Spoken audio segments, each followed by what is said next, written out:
lives were changed forever the day Arlene died. We now live with the added anguish of not knowing what happened. On Monday, friends and family members of Arlene Westervelt gathered at the Kelowna Law Courts demanding justice. Bert Westervelt was charged with second-degree murder of his wife Arlene after she drowned when their canoe capsized on Okanagan Lake back in June of 2016. This July, the BC Crown Prosecution Service decided to stay the proceedings, and now the family members are demanding answers on the date the preliminary inquiry was set to commence. The family has they have requested a copy of the coroner's report, and it was denied. They have asked the Justice Minister for answers. They have asked the Prime Minister to look into this.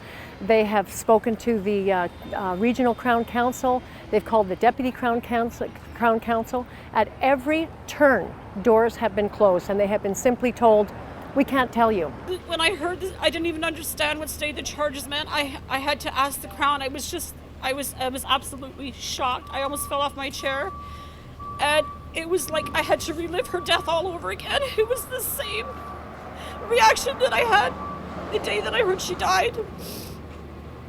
I have always said, if Bert Westervelt is innocent of these charges, let us hear. If he is not, he needs to answer to those.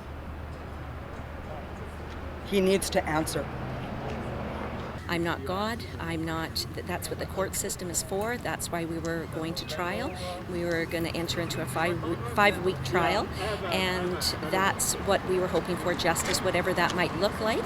I don't want to make comments and judgments, but we are looking for justice for Arlene. The family has hired Anthony Oliver as their lawyer to represent them under both BC's Victims of Crime Act and the Canadian Victims Bill of Rights to receive more information. I have spoken to every member of the Hennig family, including Arlene's mom, who has been shattered by the loss of her daughter. I am a mother, and if what happened to Arlene happened to one of my children, I too would be shattered and begging for answers. A couple of days ago, I spoke to Arlene's mom, who has had 4 years to heal from this, and she is as raw and broken as she was the day it happened. She sobbed on the phone. This family is just filled with anguish, and they have been denied the trial court process that would ensure them that not only has justice been served, it has been seen to be served. They are completely in the dark. Arlene was described as very athletic, loving, and caring. She was a very adventurous, the kind of travel that she liked to do was the adventurous, extreme sport type of things. So, you know, I waited while she jogged on the beach. We all did. One memory I have is running the full marathon with her, and we got to about the 40K mark.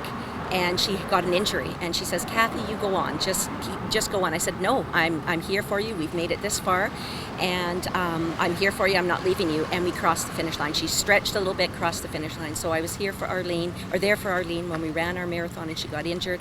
I'm here for her today. She was shy.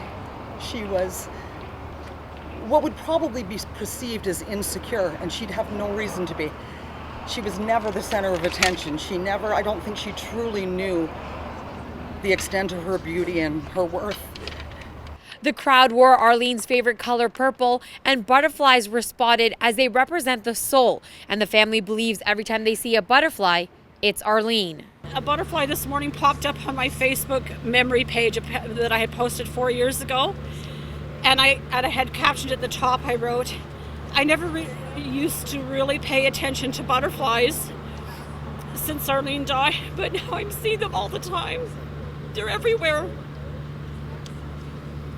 BC Prosecution Service says that they only proceed with the prosecution if there's a likelihood of a conviction, but they wouldn't provide any further details on this case. Sarita Patel, Castanet News, Kelowna.